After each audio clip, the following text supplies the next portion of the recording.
வணக்கம் நண்பர்களே. வாழ்க்கையில் நாம் பல சவால்களை சந்திக்கிறோம். சில நேரங்களில் நம் மனதை கட்டுப்படுத்த முடியாமல் சோர்வடைந்து விடுகிறோம். அந்த தருணங்களில்தான் நாம் பிரபஞ்சத்திடம் சரணடைய வேண்டும். இன்று நாம் இந்த அருமையான விஷயத்தை பற்றி பேசப் போகிறோம். பிரபஞ்சத்திடம் நீங்கள் சரணடையுங்கள். பிரபஞ்சம் என்பது வெறும் விண்மீன்களும் கிரகங்களும் அல்ல. அது ஒரு மாபெரும் ஆற்றலின் கூடாரம். நம்மை சுற்றியுள்ள ஒவ்வொரு அசைவும், ஒவ்வொரு நிகழ்வும் பிரபஞ்சத்தின் திட்டத்தின் ஒரு பகுதியாக தான் நடக்கிறது. உங்கள் கனவுகளுக்கும் செயல்களுக்கும் இடையில் அசாதாரணமான ஒரு சக்தி வேலை செய்கிறது. நாம் அதை யூனிவர்ஸ் எனர்ஜி என்று அழைக்கலாம். நீங்கள் எந்த நிலையில் இருந்தாலும் பிரபஞ்சத்தின் மீது நம்பிக்கை வையுங்கள். பிரபஞ்சம் உங்களை தவறான பாதைக்கு அழைத்துச் செல்லாது. உங்கள் மனதில் நீங்கள் நினைத்த நேர்மறை எண்ணங்களை அது செயல்படுத்தும். உங்கள் நம்பிக்கைகள் மற்றும் முயற்சிகள் வெற்றியை உண்டாக்கும்.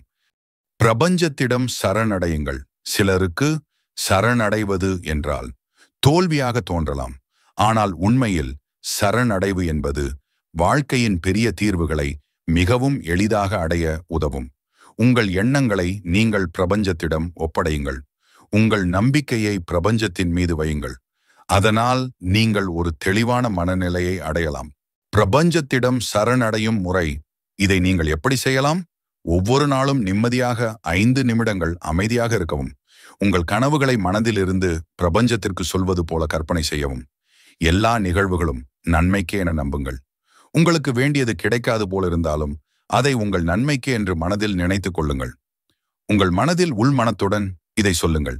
நான் என் சுமைகளை பிரபஞ்சத்திடம் ஒப்படைக்கிறேன். நண்பர்களே, வாழ்க்கையில் எதையும் நாம் அடைய முடியாத போதும் பிரபஞ்சத்தின் மேல் நம்பிக்கை வையுங்கள். அது உங்கள் வாழ்வில் மாயம் செய்யும். இந்த வீடியோ உங்களுக்கு பிடித்திருந்தால் லைக் பண்ணவும், கமெண்ட் இடவும், சப்ஸ்கிரைப் செய்யவும்.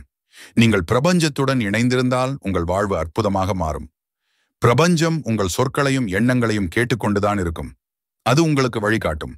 நன்றி மற்றும் ஒரு வீடியோவில் நாம் சந்திப்போம்.